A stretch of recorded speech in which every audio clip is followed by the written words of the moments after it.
¿Cómo están mis estimados alumnos? 19 de febrero del 2024. Buenas noches. Buenas noches a todos, buenas tardes, Buenas buenas noches. noches.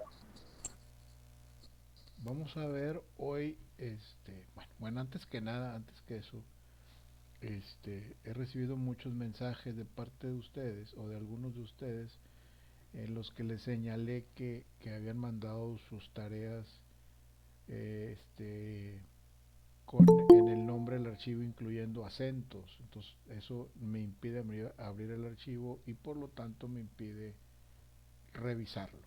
¿Sí? Entonces, no pasa nada. Voy a abrir la plataforma para que lo vuelvan a subir. ¿Sí? Con sus archivos, con su nombre de archivo ya omitiendo el acento y que de tal manera que yo pueda revisarlos. Eso es para los que tuvieron ese detalle. ¿Sí? Ahí se los marqué en su retroalimentación. Este, entonces, no se preocupen. Nomás esténse pendientes de cuándo les vaya yo a decir eso. Tal vez sea ahorita en la noche después de clase o mañana por la mañana. Entonces ya, tema concluido, no se mortifiquen. Este, Muy bien, vamos a ver hoy dos clases, dos temas, ¿verdad? Dos temas más bien, no dos clases, dos temas. Que es el teoría del acto jurídico, tema muy importante. Sigue llegando gente, tema muy importante porque nos permite saber cómo generamos nosotros consecuencias de derecho, de manera voluntaria, ¿sí? Cómo nosotros estamos generando una consecuencia de derecho de una manera voluntaria, este, y conscientes del movimiento que vamos a generar, ¿sí? De los derechos y obligaciones que vamos a contraer, ¿sí? Y vamos a ver también el hecho jurídico, cuando creamos consecuencias de derecho, pero que no es nuestra voluntad, simplemente se crearon, ¿sí? De manera paralela a alguna situación que nosotros incurrimos y que es natural, pero la ley ya tiene marcado que al suceder este suceso natural del hombre, se crean en automático consecuencias de derecho. Vamos a ver esa diferencia, ¿sí? Y luego vamos a pasar al tema del derecho de las personas, un tema un poquito más extenso, este, también muy interesante. ¿Y por qué? Vamos a ver, ¿sí me escuchan? Sí, ¿verdad? Ok, es Sí, que sí, sí.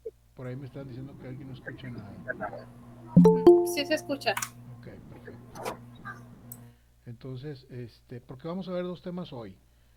Bueno, porque nos vimos muy relajados al principio. En el primera sesión que tuvimos fue de bienvenida, no vimos ninguna clase y ahorita ya se me juntaron los tiempos y hoy tenemos que ver dos.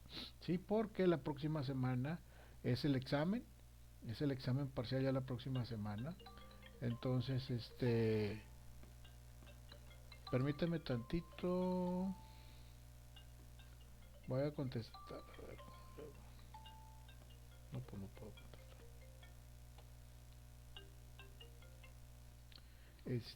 Entonces, eh, me desconcentré. Ah, la próxima semana es el examen parcial, ya está listo, ya está arriba en la plataforma, obviamente todavía no lo pueden ver hasta la semana entrante, pero esa misma semana entrante vamos a tener un repaso, ¿sí? Vamos a tener un repaso, y para que pues, no haya tema, vamos a revisar todas las preguntas que integran el examen. Permítame tantito.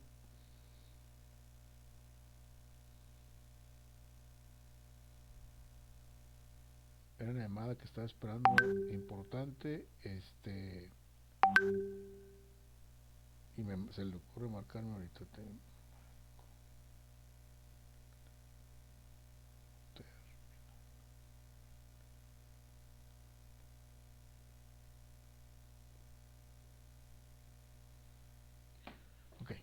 este, entonces así le hacemos. Vamos a empezar porque el tiempo ya saben que vuela. Muy bien. Les voy a compartir la presentación.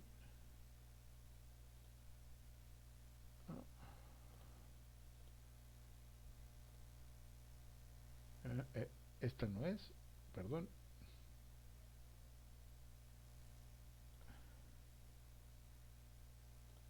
Esta no es, esa no es. Ah, ah, ah, ah. Es esta.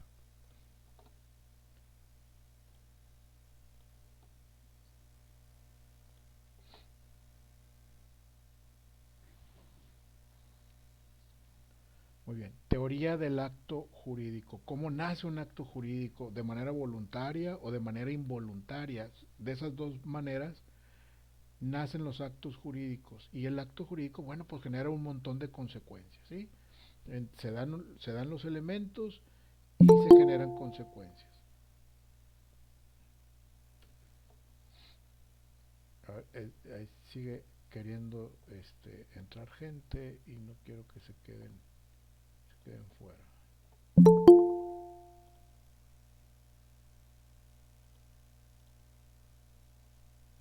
Aquí. Ok. Comprender las principales disposiciones del acto jurídico y los regímenes que lo caracterizan. La definición del acto jurídico, para referencia, está en la página 115, ¿sí? Los elementos esenciales del acto jurídico, página 120, de la inexistencia y de la nulidad en el derecho mexicano, página 120, y elementos de validez del acto jurídico. Para que el acto jurídico sea válido, que se tome en cuenta, que funcione, tiene que reunir ciertos elementos de validez, ¿sí? Definición de acto jurídico: es una manifestación de la voluntad que se hace con la intención de producir consecuencias de derecho, las cuales son reconocidas por el ordenamiento jurídico, ¿sí? Ejemplos de actos jurídicos que generan consecuencias de derecho: una compraventa, cuando nosotros compramos o vendemos una casa, por ejemplo, o un auto, creamos consecuencias de derecho. La obligación de yo pagar y la obligación de yo cuidar, ¿sí? O de recibir, etcétera, ¿sí? Una donación, por ejemplo.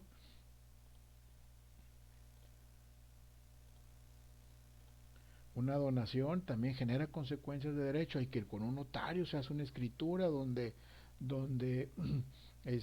se estipula de manera fundada el deseo de donar una propiedad, algo en posesión a otra persona, y la persona acepta y la persona tiene la mayoría de edad, etcétera. Entonces se están creando consecuencias de derecho, obligaciones inclusive, y yo lo sé de antemano, ¿sí? Un pago al momento de pagar, este simplemente al momento de ir a la tienda, comprar algo y pagarlo, al momento de pagar la tarjeta de crédito, es una obligación que tengo yo y estoy generando consecuencias de derecho, ¿sí? Porque la persona tiene que recibir el pago y me lo tiene que descontar de mi deuda, por ejemplo, ¿sí? O la emisión de deuda o en un crédito, por ejemplo. Yo estoy generando consecuencias de derecho.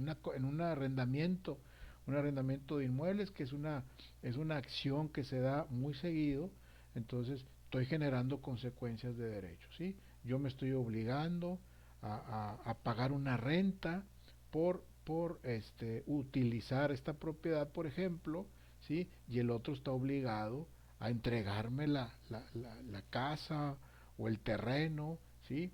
Para que yo pueda vivir con él a través de ese contrato de compra-venta, y ese contrato de compra-venta tiene obligaciones. En su clausulado encierran ciertos derechos y ciertas obligaciones que yo debo de cumplir, o que ambas partes deben de cumplir. Un contrato, acuérdense que es un acuerdo mutuo de dos de las partes, ¿sí? Entonces estoy generando consecuencias de derecho. Diferencia entre hecho jurídico y acto jurídico, ¿sí? Ahorita vimos lo que es el acto jurídico, ¿sí? Y la otra figura es el hecho jurídico. El hecho jurídico dice cuando por un acontecimiento natural o por un hecho del hombre en el que no interviene la intención de originar consecuencias de derecho. Por ejemplo, el nacimiento, ¿sí? Cuando nacen nuestros hijos, pues nacen, yo quise que nacieran, yo a mi esposa nos embarazamos, nació mi hijo, nunca estoy pensando en que voy a crear consecuencias de derecho, ¿sí? Se hacen en automático, se generan consecuencias de derecho, en automático. Ni siquiera me preguntan, ¿sí? Se están generando consecuencias de derecho, ¿sí? ¿Por qué se están generando consecuencias de derecho desde que nace el bebé? Desde que nace vivo hay que generar un acta, ¿sí? Es un derecho, es una obligación del Estado de generar un acta de que ese bebé nació vivo, ¿sí? Y que nació sano. Y ya tiene ese bebé, tiene derecho a ponerle un nombre, una identidad, un apellido, ¿sí? Ese bebé tiene derecho a que a recibir cuidados, a recibir medicinas, a recibir alimentos. Es un derecho.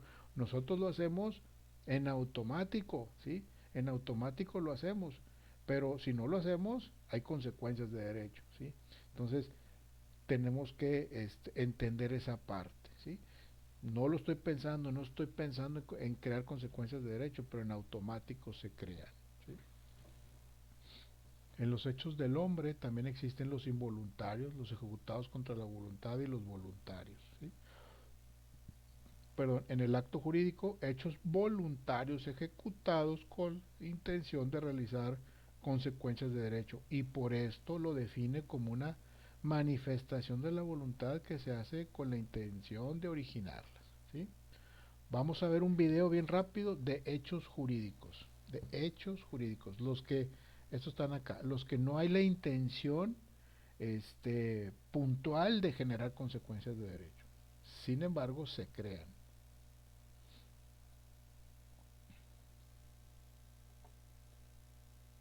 Si quieres un truco para...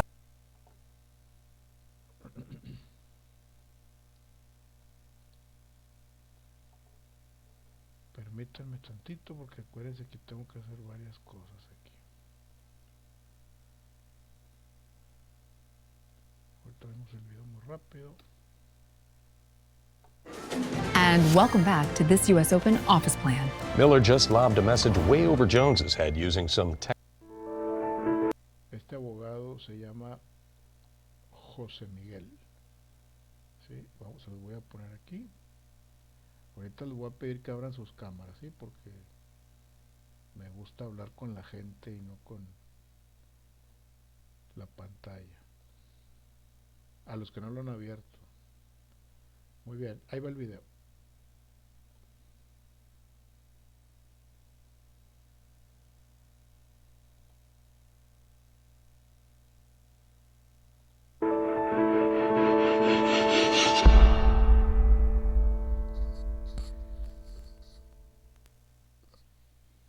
Hola, soy José Miguel.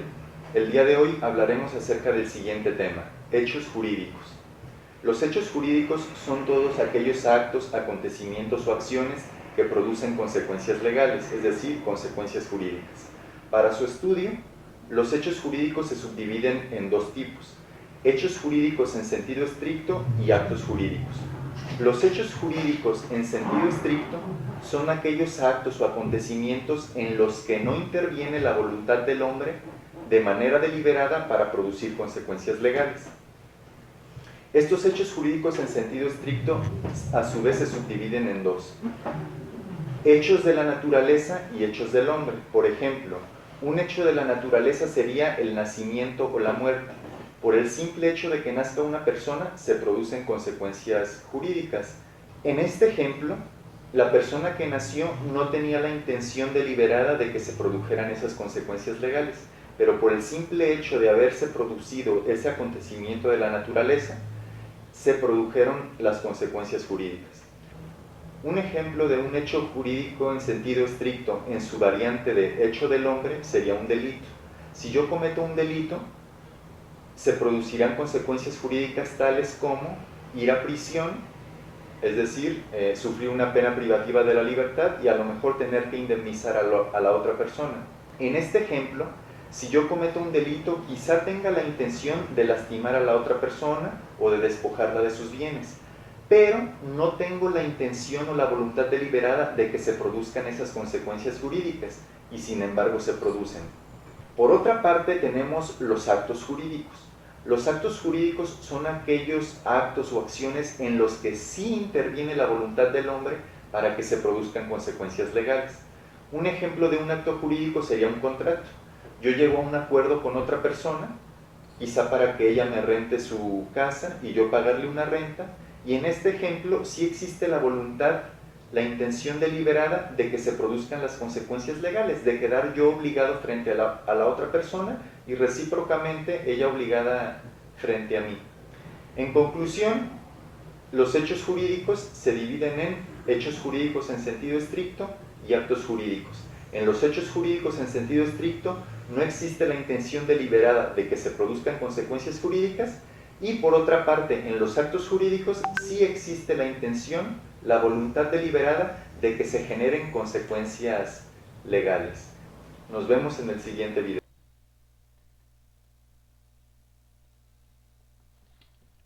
¿De acuerdo? Sí quedó claro, ¿verdad? Muy bien, pues continuamos entonces.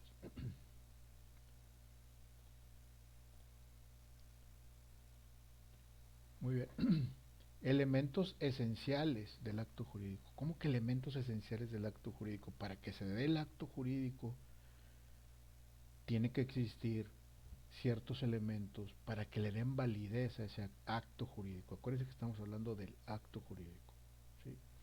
Manifestación de la voluntad, que puede ser expresa o tácita, ¿sí? Manifestación de la voluntad, es decir, yo quiero firmar ese contrato, es mi libre voluntad generar ese contrato, firmar ese contrato, ¿sí? Un objeto física y judicialmente posible. ¿Qué significa? Hacer un contrato de arrendamiento sobre un bien inmueble que se obtuvo de manera lícita, ¿sí? O un contrato de arrendamiento sobre algo verdadero, no un contrato de arrendamiento sobre un parque público, ¿sí? Porque no es de particulares, ¿sí? Entonces, eso debe ser muy importante, el objeto física y judicialmente posible, ¿sí? El reconocimiento que haga la norma jurídica de los efectos deseados por el autor del acto. ¿Sí? Por ejemplo, en un contrato de arrendamiento, que el clausulado esté dentro de los parámetros que marca la ley, ¿sí? No voy a poner una cláusula donde digo yo, o en cualquier momento te puedo sacar, o en cualquier momento me puedo ir de la casa y me puedo llevar todas las cosas que estén adentro. Ese tipo de cosas, pues están fuera de toda lógica jurídica. Entonces, tiene que estar dentro de los marcos legales aceptados. Estos elementos se le denominan esenciales o de existencia. Si faltara alguno de estos, se, se afecta el acto jurídico y puede ser inexistente, puede ser nulo, etcétera, ¿sí? El ejemplo más claro del acto jurídico, creo yo, y más fácil, digo, hay muchos, pero el que es más conocido es un contrato de arrendamiento, por ejemplo, ¿sí? Para entender correctamente cuándo hay inexistencia y cuándo hay nulidad del acto jurídico, encontramos que pueden estar presentes los elementos esenciales, los que vimos ahorita del acto jurídico, como la manifestación de la voluntad y objeto. Lo anterior le da una existencia perfecta. Están ahí los actos, está bien, ese es el acto. Pero en ausencia de los cuales el acto existe, pero de manera imperfecta, de los actos jurídicos. ¿Qué significa? Si faltara algún elemento, tan solo un elemento del acto jurídico, tú puedes presumir que el acto existe, que el acto se dio, pero le falta algo, tal vez que se confirme la voluntad, ¿sí?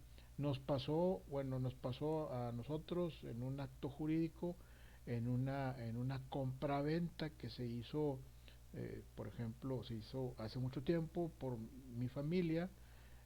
Hace muchos años se hizo ese acto jurídico porque hubo una compraventa, se hizo el contrato, se pagó la compraventa, ¿sí?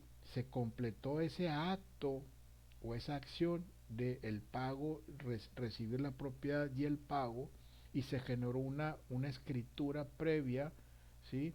Que ese sirve como justo título de la propiedad, para que a su vez ese justo título o ese papel, ese contrato de compraventa, se llevara ante un notario público para que él hiciera a su vez pues, todo lo necesario, ¿no? Que se registrara el acto en el registro público de la propiedad, etcétera. Pero ¿qué pasa? Que a la hora que se lleva esa acta o ese contrato al notario, el notario empieza a hacer los trámites y después este notario muere, ¿sí? Entonces no deja a nadie de titular y se complicó todo, ¿sí? Se complicó todo y se dejó así. Se pasaron los años y los años y los años y los 20 y los 30 años. Y a la hora que se quiere arreglar eso, vemos que ese contrato está perfecto, están firmado por las partes, se ve dónde se paga el dinero que corresponde, pero no tiene fecha, ¿sí? No tiene fecha ese documento, no tiene fecha. Entonces el acto existe pero está afectado, ¿sí? Existe el acto pero tiene un elemento que le falta para que sea válido. Entonces te enfrentas a ese tipo de cosas. ¿Por qué no tiene fecha? Pues no sé, ¿sí? Fue hace mucho tiempo. Entonces el acto es nulo cuando el acto es imperfectamente existente, es decir, cuando uno de sus elementos de validez no es lícito, ¿sí? De tal forma que el acto es inexistente también cuando falta algún elemento de validez. Entonces decíamos, el acto existe, entonces el acto es imperfecto pero porque le falta ese elemento. A ver, perdón, porque hay alguien que quiere entrar.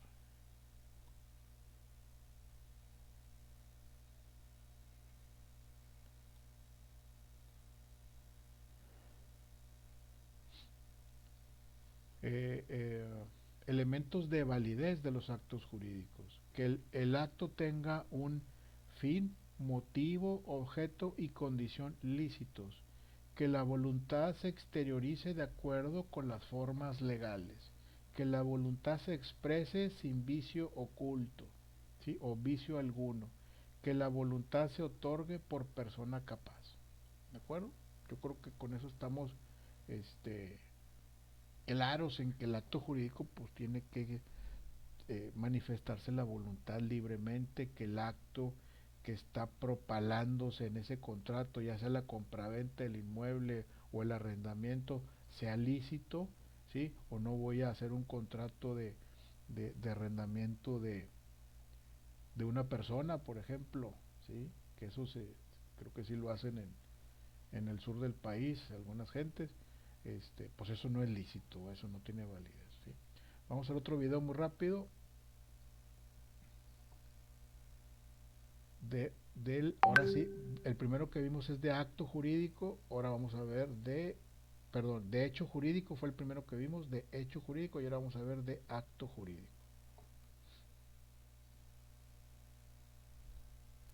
Es el mismo cuate, José Miguel.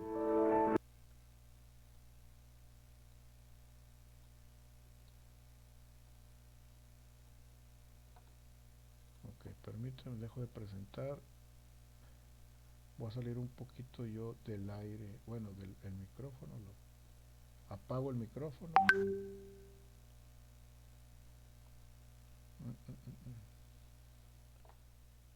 Y luego me voy por acá.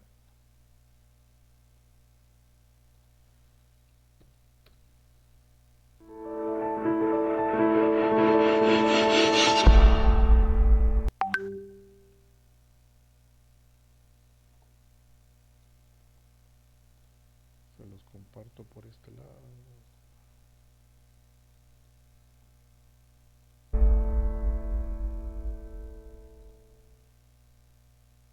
Hola, soy José Miguel. El día de hoy hablaremos del tema actos jurídicos. En un video previo analizamos el tema de hechos jurídicos y vimos que se subdividían en hechos jurídicos en sentido estricto y en actos jurídicos. El día de hoy profundizaremos en los actos jurídicos, los cuales se definen como aquellas acciones o actos en los que interviene deliberadamente la voluntad del hombre para que se produzcan consecuencias jurídicas, tales como crear, modificar, transmitir o extinguir derechos u obligaciones. Bien, los actos jurídicos tienen elementos esenciales y requisitos de validez. Los elementos esenciales son aquellos elementos sin los cuales el acto jurídico simplemente no existe. Y los requisitos de validez son aquellos que, existiendo previamente ya el acto jurídico, le vienen a revestir de validez o no. Es decir, si faltara uno de estos requisitos de validez, el acto jurídico existiría, pero estaría investido de una especie de nulidad que puede ser absoluta o relativa. Bien, ¿cuáles son entonces los elementos existenciales del acto jurídico? Son en esencia tres: consentimiento, objeto física y jurídicamente posible y solemnidad. Es decir, si no existe el consentimiento, simplemente el acto jurídico no puede nacer a la vida legal. Acerca del segundo elemento existencial de los actos jurídicos, es decir, que el objeto sea física y jurídicamente posible, tenemos que, para que se considere físicamente posible, el objeto debe existir en la naturaleza, en tanto que, para que sea jurídicamente posible, el objeto del acto no debe estar excluido o separado del comercio por disposición de ley. Por último, tenemos otro elemento existencial llamado solemnidad. Este no se presenta en la mayoría de los actos jurídicos en el derecho mexicano. La solemnidad sería una forma especial, sacramental, sin la cual el acto jurídico no existe. Entonces, es una forma con un rigor que debe respetarse. De lo contrario, el acto jurídico se tendrá como no nacido.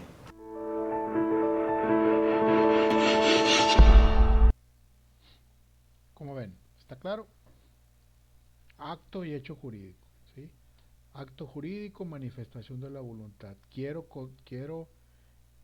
Perdón. No se escucha, profe. Sí, Creo que perdón. está en mute. Perdón. Sí, perdón, Vaya. perdón. Sí, perdón.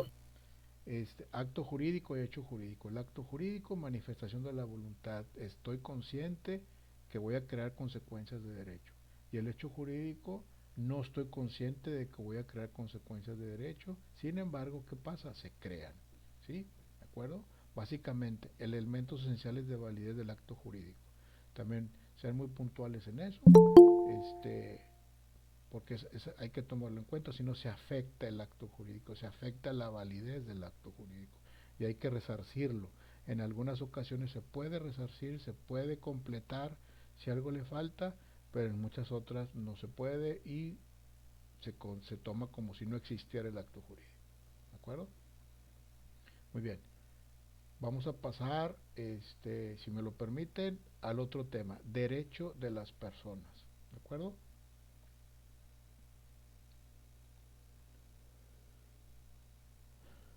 Me canso de hablar, pero no importa. Ahí vamos.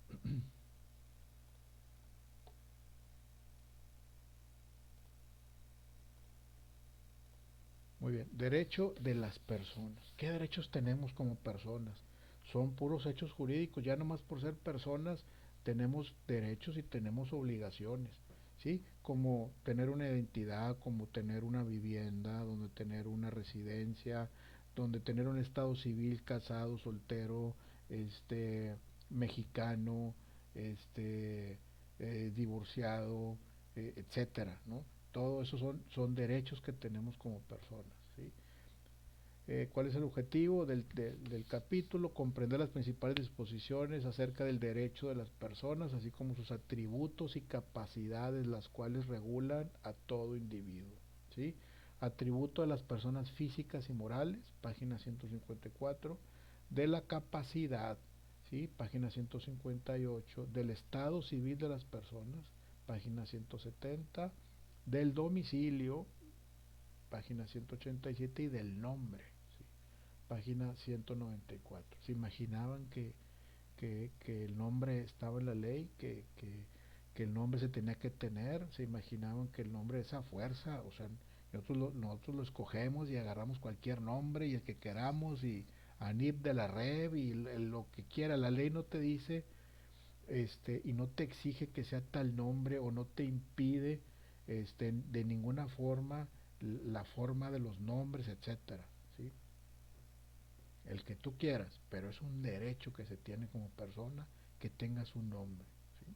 Que tengas un domicilio, que tengas un estado civil.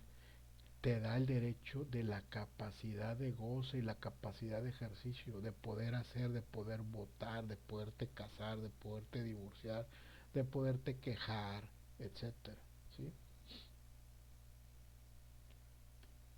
Los atributos de las personas físicas o seres humanos, ¿sí? Son la capacidad, acuérdense, los atributos de las personas físicas o seres humanos son la capacidad, estado civil, patrimonio, nombre, domicilio y nacionalidad. Estos son los atributos constantes y necesarios en toda persona física. Los atributos de las personas morales son capacidad de las personas morales, capacidad, patrimonio, denominación o razón social, domicilio y nacionalidad, ¿sí? La persona jurídica puede ser definida como toda unidad orgánica resultante de una colectividad organizada de personas o de un conjunto de bienes y a los que, por la consecución de un fin social durable y permanente, es reconocida por el Estado una capacidad de derechos patrimoniales. ¿Cuáles son las personas morales? ¿Cuáles son las personas jurídicas? Las empresas, las asociaciones civiles, las asociaciones mercantiles, las sociedades de capital variable, todas esas son personas morales. Coca-Cola, Vitro, cervecería, Nova, etcétera. Los colegios son el Excelsior, el San Roberto, el SECBAC, todas esas son ACES, ¿sí? Asociaciones civiles, y las otras son sociedades civiles o sociedades mercantiles. Todas las empresas son ¿qué? Personas morales, porque tienen capacidad de ejercicio, porque para eso fueron creadas, ¿sí?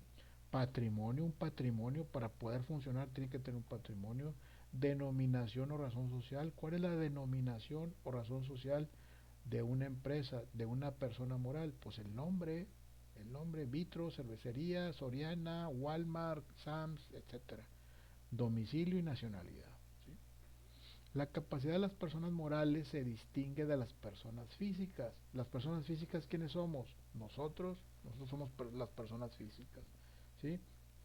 Dice, la capacidad de las personas morales se distingue de las personas físicas en dos aspectos. En las personas morales no puede haber incapacidad de ejercicio, toda vez que ésta depende exclusivamente de circunstancias propias e inherentes al ser humano, tales como la minoría de edad, la privación de la inteligencia por locura, idiotismo o invisibilidad, ¿sí? Ahorita vamos a ver este video, pero vamos a avanzar ahorita. Bueno, no, sí, vamos a verlo de una buena vez. Todas en algún momento quisimos volvernos invisibles porque nuestra toalla era gruesa, se notaba y nos incomodaba. Con Saba Invisible.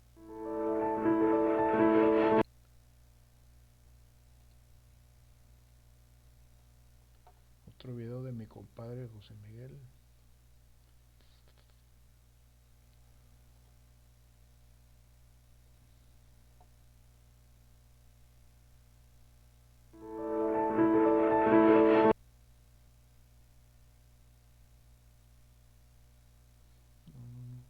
¿Qué pasó? A ver, aquí hay algún error. A ver. Ya. Lo cierro.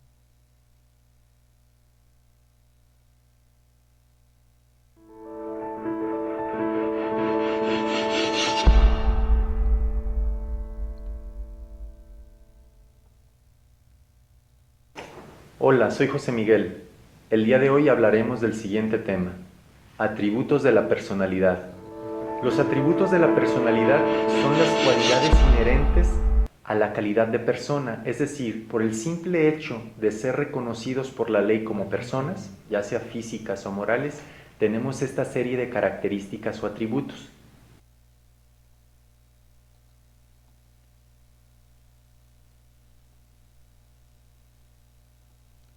Ahora sí, perdón, ¿eh? Atributo de las personas.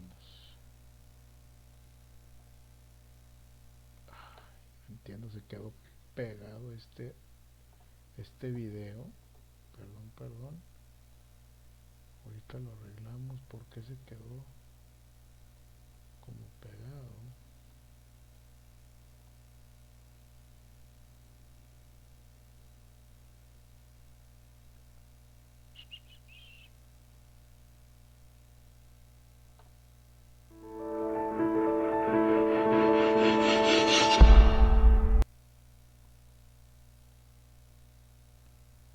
No tenemos mucho tiempo, yo aquí con...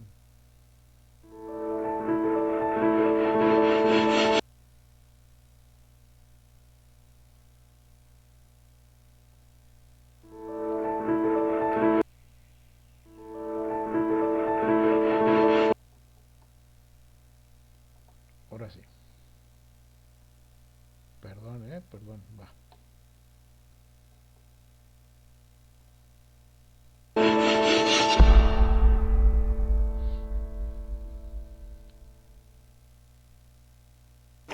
Hola, soy José Miguel.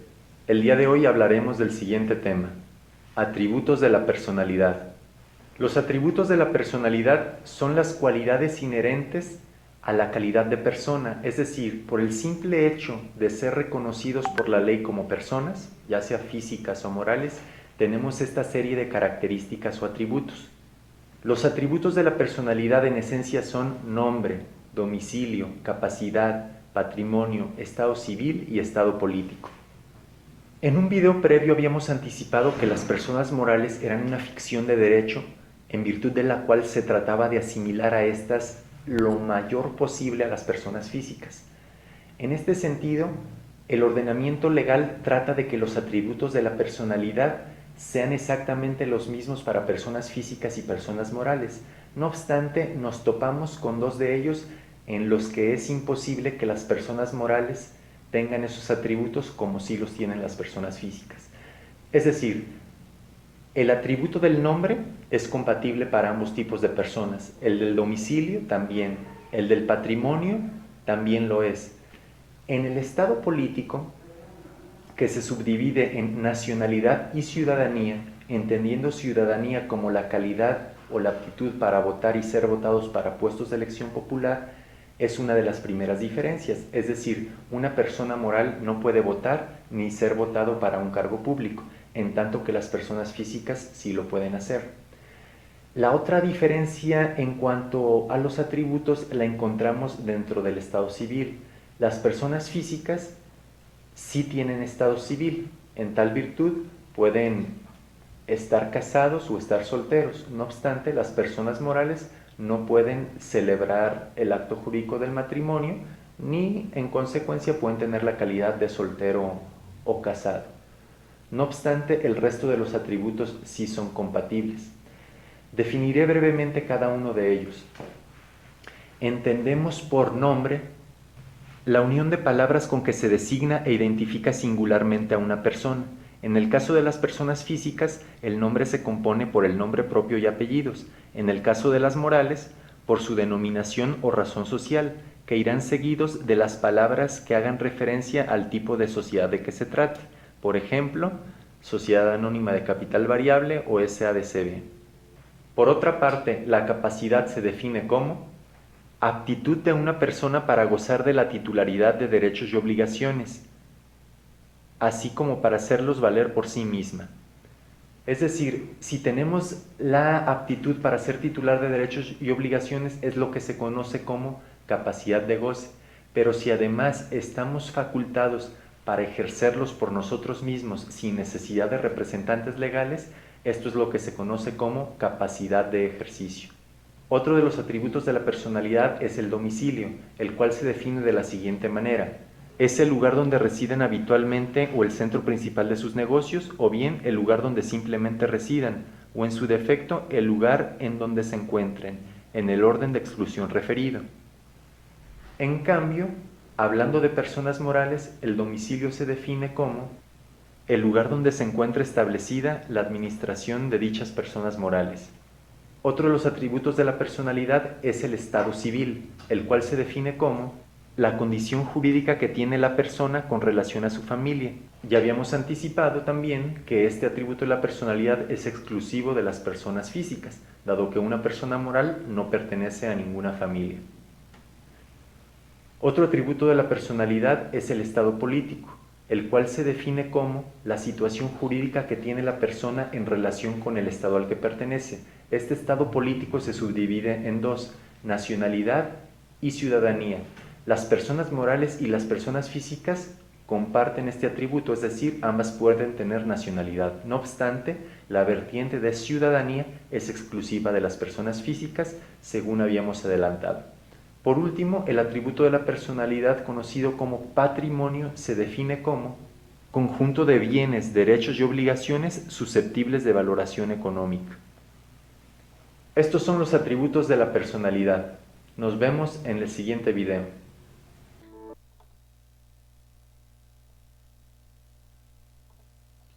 Muy bien, sí lo vieron, ¿verdad? Sí, maestro. Qué bueno. Daniela, ¿quiere decir algo?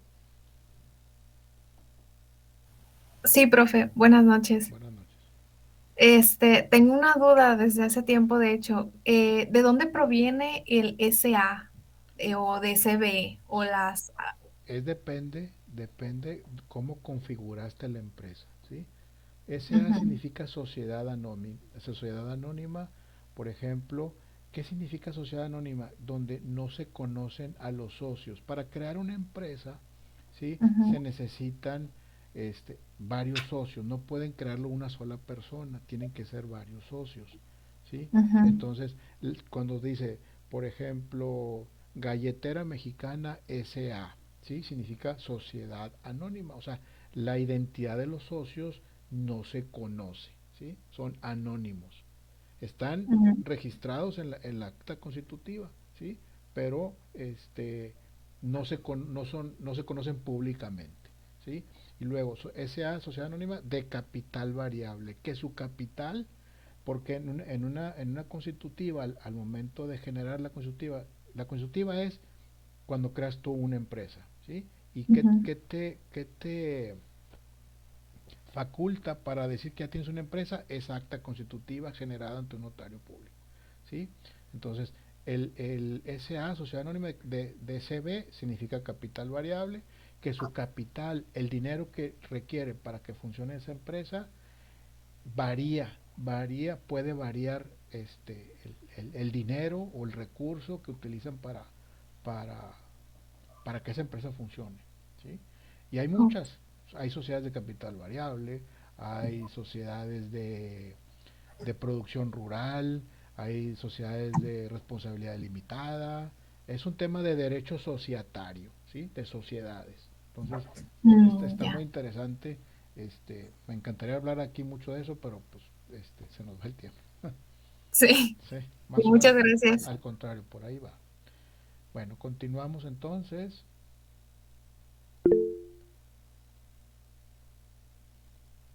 Brenda, ¿quiere decir algo? Buenas noches, licenciado. Buenas noches. Tengo una duda, creo que es referente al tema. Si hay una casa, una propiedad, está en renta y no hay contrato de arrendamiento de por medio, Muy mal. porque a conocidos o qué sé yo, y hay un delito en esa propiedad, hay un delito grave, ¿ahí tiene algo que ver o involucrado al dueño de la propiedad? No propiamente, tú puedes comprobar que hay un arrendamiento con recibos, con testigos de que sepan de que esa propiedad está rentada, pero por lo pronto te pueden aplicar la ley de extinción de dominio, te pueden quitar la propiedad por esa situación, ¿sí? Y máxime que no hay un contrato de por medio. El contrato físicamente te permitiría comprobar fehacientemente que la propiedad está arrendada, ¿sí? Si no hay un contrato, se puede pensar que tú se las prestaste para que cometieran el delito. ¿Me explico? Entonces es muy Ok, complicado. ok, muchas gracias, licenciado. Es gracias a ti. Exactamente, una sociedad se puede constituir, como dicen por ahí, con mínimo 2 socios, 3, 4, 5 y pueden ser un montón de socios. A ver, Brenda, ya. Bueno, vamos a continuar porque si no nos quedamos mochos, como dicen.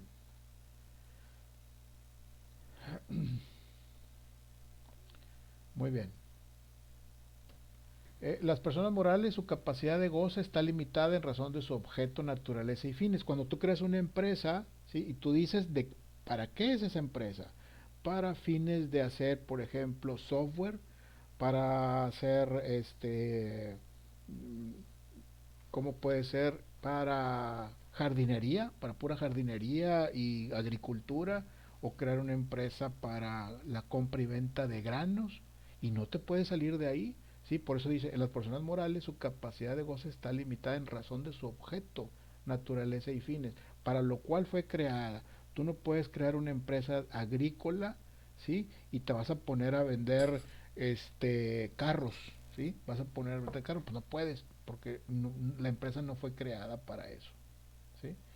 En cuanto al patrimonio de las personas morales, observamos que aun cuando, de hecho, algunas entidades como los sindicatos y las asociaciones políticas, científicas, artísticas o de recreo pudieran funcionar sin patrimonio, existe siempre por el hecho de ser personas la capacidad de adquirirlo. Es decir, cualquiera que sea su objeto y finalidades, debe tener la posibilidad jurídica de adquirir los bienes, derechos y obligaciones relacionados con sus fines. Por eso las empresas al crearlas deben de tener propalado en su constitución un patrimonio, porque eventualmente van a requerir comprar o adquirir bienes para poder realizar que su razón de su objeto, ¿sí? Las sociedades civiles o mercantiles que por su naturaleza misma requieren para constituirse un patrimonio, o sea, un capital social que es indispensable formar desde el nacimiento de ente y a través de las aportaciones que llevan a cabo los socios en dinero, bienes, trabajo o servicios. Algunos ejemplos de empresas: VitroSAP, que SAP significa Sociedad Anónima Bursátil de Capital Variable.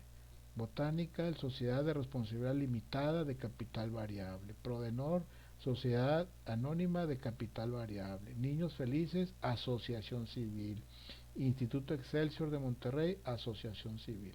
Son algunas de las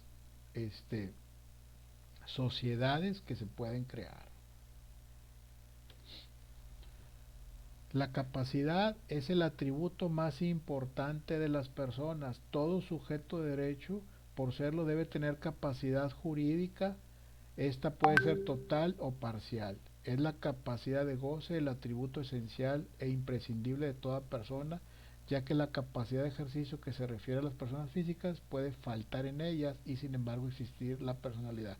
¿Qué significa esto? Yo tengo la capacidad de goce. Yo voy caminando por la calle y yo tengo la capacidad de goce de rentar una casa, de comprar una casa, de comprar un carro, de votar si tengo la mayoría de edad, de ¿qué más se nos ocurre? De casarme, de divorciarme, ¿sí? Esa es mi capacidad de goce. Y mi capacidad de ejercicio es realizarlo propiamente, comprar la casa, comprar el coche, firmar un contrato de crédito, votar ya, o sea, el hecho de votar es mi capacidad de ejercicio, o sea, de ejercer mi derecho, ¿sí? Capacidad de ejercicio habla de ejercer lo que tengo derecho, ¿sí? La capacidad de goce es la aptitud para ser titular de derechos o para ser sujeto de obligaciones. Todo sujeto debe tenerla. Si se suprime, desaparece la personalidad, por cuanto que impide al ente la posibilidad jurídica de actuar. La capacidad viene a construir la posibilidad jurídica de que exista ese centro ideal de imputación, y al desaparecer también tendrá que extinguirse el sujeto jurídico. Se ha sostenido que la esclavitud y la muerte fueron causas extintivas de la personalidad. Grados de capacidad de goce. El grado mínimo de capacidad de goce existe en el ser concebido. Desde el ser concebido ya tengo capacidad de goce, pero no nacido, de acuerdo al Código Civil, que nazca vivo y presentarse ante el registro civil. Esta forma mínima de capacidad de goce permite al embrión tener derechos ya subjetivos patrimoniales, ¿sí? Como derecho a heredar, de recibir en legados o recibir en donaciones. Capacidad de goce para los menores de edad, que es muy similar a los de mayores de edad, salvo lo exclusiva por la mayoría de edad. Tercer grado de goce es para los mayores de edad en pleno goce de sus facultades mentales y los de interdicción por locura, idiotismo, imbecilidad o uso constante de drogas y o enervantes. También tienen capacidad de goce, pero a través de un representante. Capacidad de ejercicio es la aptitud de participar, de ejercer mi derecho directamente en la vida jurídica, es decir, de hacerlo personalmente. Grados de incapacidad. Al ser concebido pero no nacido, o sea, hay incapacidad, no tienes capacidad. Desde el nacimiento hasta la emancipación, o sea, hasta la mayoría de edad. Corresponde a los menores emancipados en donde existe solo incapacidad parcial de ejercicio y consiguiente semi-incapacidad. Puede realizar todos los actos de administración relativos a sus bienes muebles e inmuebles sin representante. Pueden también ejecutar los actos de dominio relacionados con sus bienes muebles. En cambio, tienen una incapacidad de ejercicio para comparecer en juicio necesitando un tutor. Para celebrar actos de dominio sobre bienes inmuebles es menester de la autorización judicial. O sea, a las personas que tienen cierta incapacidad, entonces esa capacidad queda limitada y sujeta a ¿cómo se dice? A una representación, ¿sí? Corresponde a los mayores de edad privados de inteligencia o cuyas facultades mentales se encuentran perturbadas. Estas personas es un grado de incapacidad. Dice capacidad para actos de dominio y para actos de administración. Actos de dominio, ¿qué son actos de dominio y qué son actos de administración? Eso estamos hablando ya en una persona moral. Dentro de una persona moral, tú tienes la capacidad de dominio o de actos de administración. ¿Qué es de dominio? Pues que tú puedes dentro de esa razón social y con una representación que se te haya otorgado, o sea, que te hayan dado un poder, tú puedes comprar y vender propiedades en nombre de esa empresa. Y los actos de administración que propiamente tú firmas y declaras, por ejemplo, los impuestos a nombre de esa empresa, ¿sí? Esos son actos de administración y actos de dominio, ¿sí? La capacidad para celebrar actos de dominio supone la propiedad, la autorización legal o la de propietario para realizarlos. Es decir, estos actos de dominio pueden celebrarse primero por el propietario, segundo por aquel que sin ser propietario tiene autorización de la ley para realizarlos a través de un poder, ¿sí? Será el caso de los que ejercen la patria potestad y la tutela previa autorización judicial, y tercero, para aquellos que tienen un mandato especial o una representación facultados para celebrarlos. Ahí está el video, pero no quisiera detenerme ahí porque nos falta, ¿sí? Estado civil de las personas. El estado civil de las personas consiste en la situación jurídica concreta que guarda en relación con la familia, el Estado o la nación, ¿sí? Familia con el hijo, estado civil es el hijo, padre, esposa, pariente por consanguinidad, por afinidad o por adopción, o de la nación o estado, nacional o extranjero. Esas son la situación jurídica que está en cada persona. Se le llama también el estado civil en que se encuentra. Nosotros conocemos estado civil, soltero, casado, divorciado. No, también son qué parte de la familia eres. Eres hijo, eres padre, eres esposa, pariente por consanguinidad o por afinidad o por adopción. ¿Cuáles son los parientes de consanguinidad? Los que son de sangre, mis hermanos, los que son de sangre directa. Consanguinidad significa sangre. Y parientes por afinidad son mis cuñados o mis cuñadas, mis concuños, mis concuñas, etc. y por adopción. Nación o Estado, nacional o extranjero. Estado y capacidad. Planeó a ver, ¿alguien quiere unirse? Adelante.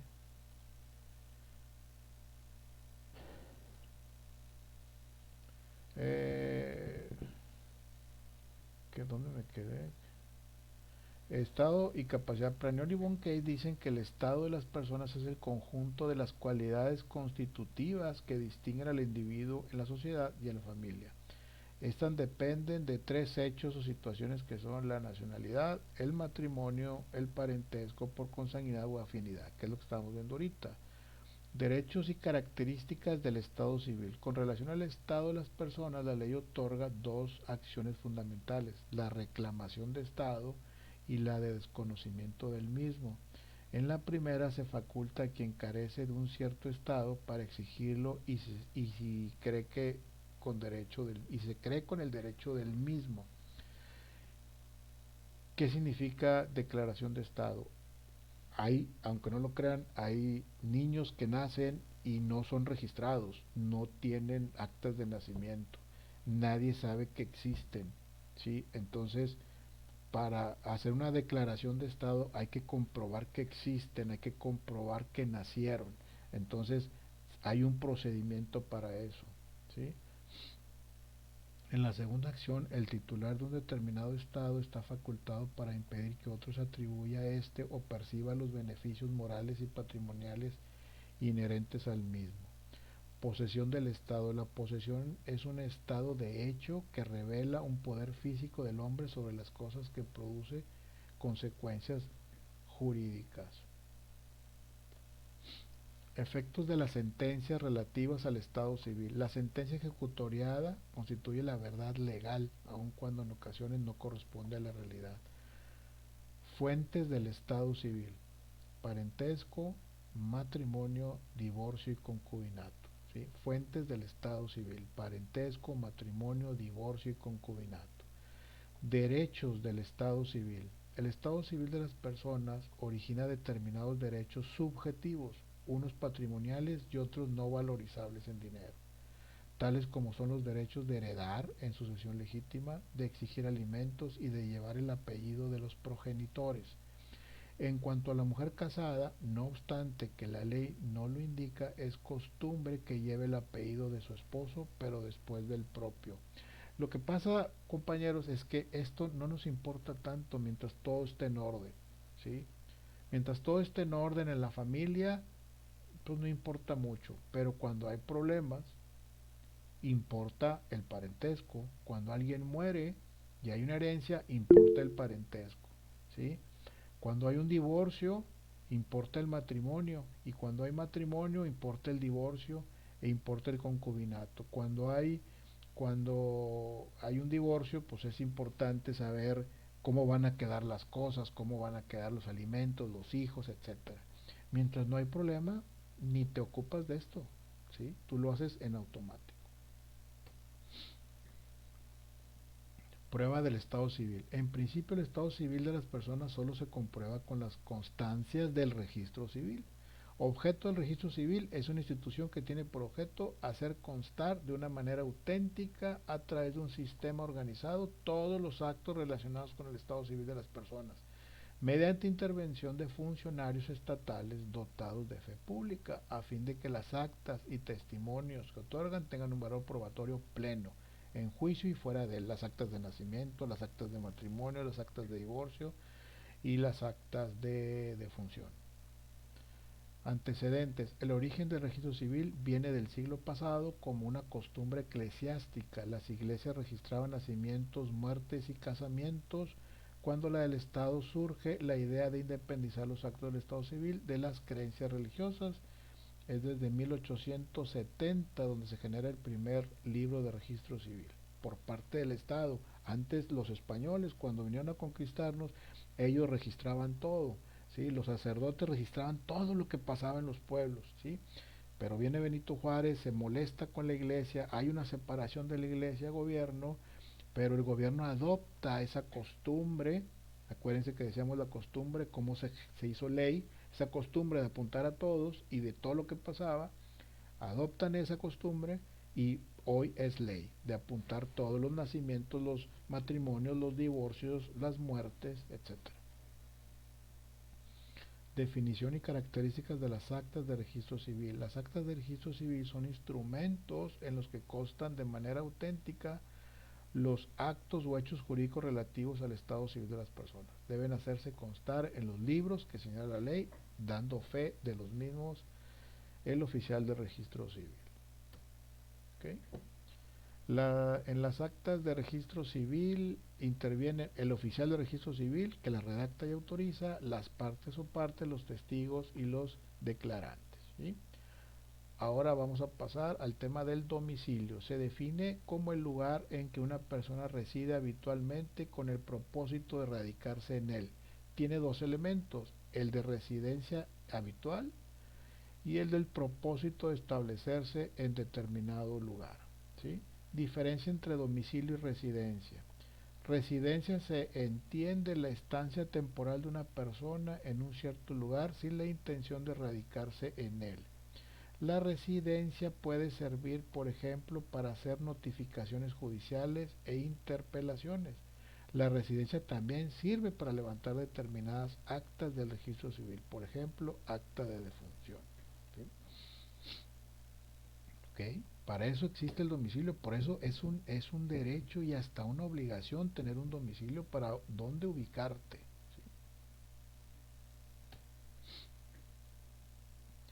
¿Sí? Domicilio sirve de base para determinar la competencia de los jueces y la mayor parte de los actos civiles. Es permanente, la residencia es temporal, el domicilio es impuesto por la ley a determinadas personas. Domicilio convencional es el que se tiene derecho de designar para el cumplimiento de determinadas obligaciones. ¿Sí?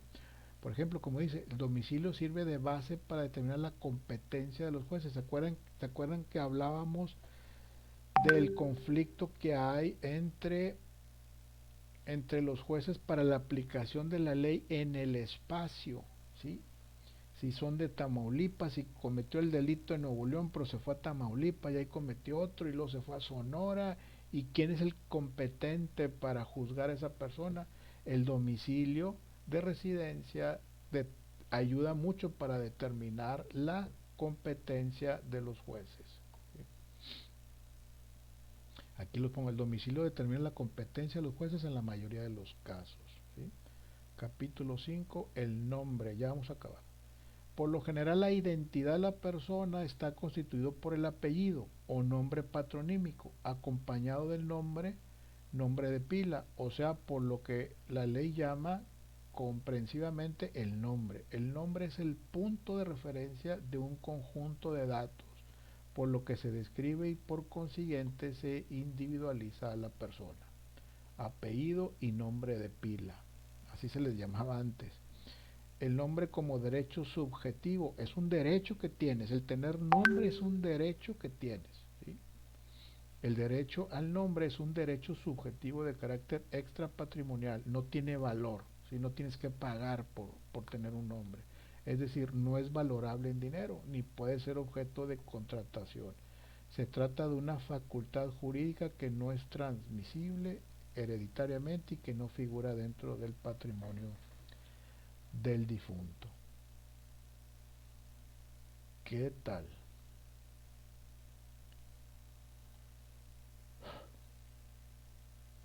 Me cansé. ¿Dudas? ¿Preguntas? Susi ha levantado la mano. Adelante, Susi. Buenas noches, profe. Buenas noches. Una duda. Y por ejemplo, el domicilio que se toma o el que le corresponde en caso de un delito, ¿cuál sería? ¿Sería el de la INE o sería en el que está en ese momento? No, tu domicilio de residencia es el que marca, debería coincidir, hoy en día la INE es muy importante porque comprueba el domicilio, ¿sí? Entonces, pues sería ese. Si tú cometiste un delito en otro lado, bueno, son cosas distintas. Tú radicas en este domicilio, tú vives aquí, pero el delito lo cometiste allá, ¿sí? Ahí, Okay. ahí se va a tomar en cuenta el juez de donde se cometió el delito. Ok, gracias. De nada. ¿Qué más? Aquí nos quedamos, nos podemos quedar platicando a gusto todo el día, pero el día no se ha acabado. Sí, entiendo que algunos tienen otras clases. Adelante. Gracias por asistir. Mayra, adelante, Mayra. Tenía la duda, por ejemplo, si se hace lo que es un acto jurídico, que sea un contrato de compra-venta, y si no, y si en ese caso, por ejemplo, la persona no es el dueño o algo así, ahí, ¿qué pasa? Ahí es un acto jurídico afectado, ¿sí? Porque esta persona no es el propietario. Casi siempre eso se debe de comprobar primeramente. Si se hace correctamente una compraventa, una propiedad que se va a hacer ante notario, por eso es importante hacerlo ante notario, porque el notario verifica todo eso, ¿sí? Que la persona que vende sea el dueño, adelante, sí, que sea el dueño y que el que va a comprar esté totalmente identificado, ¿verdad? Pero mucha gente hace este tipo de operaciones sin un notario de por medio. Entonces, pues puede haber muchas trampas, ¿no? Dalí Cano, ¿quiere decir algo? Sí, respecto a lo que está mencionando, Ujú. durante la explicación que nos daba, mencionó que si existen cláusulas, más bien, usted dijo que no pueden haber cláusulas o cosas fuera de la ley dentro de un contrato. Exacto. Pero en ocasiones puede ser que, lo quiero hacer así como referencia, no sé si esté en lo correcto y es a lo que quiero que como que me diga si sí o si no. Ujú. Hay demandas que se hacen por alevosía y ventaja sobre alguna situación. Es decir, que a lo mejor yo confié en la persona, no leí lo que estaba firmando y firmé algo que a lo mejor no estaba del todo correcto o legal o que no estaba o que tenía algún punto en mi contra. Sí. Entonces yo puedo proceder ahí en una demanda así o al momento de no ser algo legal se queda nulo con el simple hecho de reportarlo. Sí, mira, te voy a poner un ejemplo clásico donde pasa eso. La gente que presta dinero, ¿sí? Los agiotistas que les llaman, ¿sí? Generalmente, no todos, prestan dinero a un interés muy alto, ¿sí? Que caen en el delito de la usura, ¿sí? Se llama usura cuando son intereses exagerados, ¿sí? Entonces, aunque tú hayas aceptado, ¿sí? A la hora que tú demandas que te están cobrando por muchos intereses y que ya no puedes, tú puedes demandar eso y el juez puede decir, oye, espérame, estás cobrando de manera excesiva ese dinero. Entonces el juez puede determinar, no que te quite la deuda, pero le puede bajar al interés, porque está fuera de toda lógica y fuera de todo marco legal, ¿sí? Entonces ahí puede ser un ejemplo.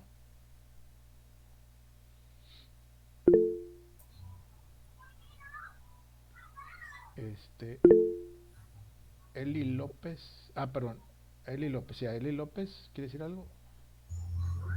Sí, maestro, buenas noches. Yo Buenas tengo noches. una duda. Sí. En un caso muy particular de mi familia, hubo un fallecimiento y esa persona tenía elaborado un testamento, pero hay una persona, un familiar que tiene, por decir, mucho dinero Ajá, y sobornó a ese notario y se ok. desapareció ese testamento. ¿Se puede hacer algo al respecto? Se desapareció el testamento. Ok, Ujú. El notario dijo que no existía, pero están los testigos que lo firmaron y que saben quiénes son los herederos bueno, de esa herencia. se supone, no se supone, el notario cuando recibe un testamento debe mandar una copia al Archivo General de Notarías. Entonces, en teoría tú puedes ir con otro notario y él puede buscar ese testamento. Se me hace difícil que ese notario no haya mandado ese testamento al Archivo General de Notarías, a menos que se haya que se haya quedado con él y no haya hecho el procedimiento, pero pues entonces para qué hacían el testamento? ¿Va? Entonces ya no vayan con ese notario, vayan con cualquier otro y pregunten primero, como primer paso, a ver si está ese testamento en otro lado. Ok, muchas gracias, maestro. De nada, al contrario. América Martínez, ¿quiere decir algo? Me quedé pensando en la escritura que usted dio el ejemplo de su familia. Ajá. Como no tiene la fecha, está afectada de nulidad. Esa nunca va a poder hacer usted o su familia un juicio ordinario civil sobre cumplimiento de contrato, ¿verdad? No sé, por ejemplo, en este caso particular no se va a hacer un juicio ordinario civil porque aún existen testigos, ¿sí? de esa operación. Entonces se va a subsanar con los testigos esa escritura, ¿sí? Se va a completar y luego se va a pasar, va a ser como Uno de dominio. como una afirmación ad perpetuam. Entonces sí, información a perpetua de dominio. así es. Entonces van a preguntarle a todos los colindantes si siempre hemos estado ahí, si no hay ningún problema. Le van a preguntar al registro público si tiene algún problema con él. Y así es una serie es un procedimiento que se hace para que ahora sí salga esa escritura subsanada para después poder ir con notario y hacer la escritura correspondiente. Ok. Sí. Y también me quedé pensando ahorita que la compañera mencionó un mercantil, ¿verdad? O un pagaré. Ajá. Si el pagaré tiene diferentes tonos de letra o de tonos de pluma o que se ve que está alterado, sí. Eso también lo puede sí. la persona a la que se le está cobrando, ¿verdad? El demandado hacerlo valer, ¿verdad? Para hacerlo nulo. Sí, con un perito grafoscópico se llaman, y son los que revisan la escritura, si está alterado, si le pusieron algo más que no estaba al principio. Pero estas gentes, la costumbre de ellos, porque son muy hábiles también, generalmente te piden que firmes un pagaré en blanco, ¿sí? Entonces sí. Uno con la necesidad de que ocupas el dinero, etcétera, entonces te pescan ahí y pues te quedas como bien atorado, ¿verdad? Y si ellos no se pasan del límite para cometer la usura, pero sí están muy muy cerquita de eso, el pagaré pasa, ¿sí? Como en un juicio ejecutivo mercantil, y lo cobran, ¿verdad? Y le ponen un interés alto, etcétera, y bueno, pues ahí está bien complicado. Ok, correcto. Okay. Ok, gracias, maestro. Al contrario. Bueno, pues terminamos. Nos vemos la próxima semana a la misma hora con repaso del examen, porque la próxima semana ya es el examen, ¿sí? Esténse pendientes para las personas que pusieron acento en el nombre del archivo, porque de repente les voy a mandar un mensaje donde está abierto para que ustedes suban su tarea ya sin el acento, para yo poderlo revisar, ¿okay? Daniela Gutiérrez, ¿quiere decir algo?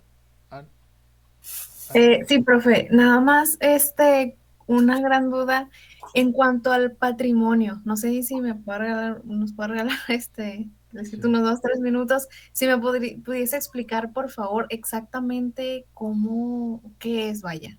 El patrimonio es todo lo que tienes y que es valorizable en dinero. Tu casa, tu carro, tus joyas, todas esas cosas que es valorizable en dinero es tu patrimonio. Ok, estas como tal, para lo que viene siendo una persona moral, me imagino que todos lo tienen que tener, pues obviamente, tú dices el patrimonio de una persona moral. Ajá. Sí. Tienes forzosamente en tu acta constitutiva generar que los socios aportan cierta cantidad de dinero para poder operar esa empresa. ¿Sí? Lo estás poniendo en el papel, no propiamente que lo estés poniendo ahí. En el papel lo estás poniendo y dices tú, si esta empresa vale 100,000 pesos, por ejemplo, son 10 socios, cada quien va a poner 10,000 pesos. ¿Sí? Okay. Entonces van a ser 100,000. ¿Sí? Entonces tú puedes hacer compras, ¿sí? y que en el futuro se van a convertir en el patrimonio de la empresa, ¿sí? Bajo esos 100,000 pesos, ¿sí? Una camioneta, herramientas, pinturas, dependiendo para lo cual se creó esa empresa. Entonces, la camioneta, las herramientas y todo eso es el patrimonio de esa empresa. Ok. ¿Sí? Bueno, gracias, profe. De nada. América Martínez, otra vez. Sí, disculpe, maestro. No hay El cuidado. cuestionario que vamos a contestar es nada más sobre los derechos de las personas o de los dos temas. No, correcto, es del derecho de las personas solamente. Ajá, el tema, el segundo tema que vimos, o el primero, es tipo de repaso para tenerlo en cuenta para la semana que entra. Exactamente. Correcto. ¿Okay? Gracias.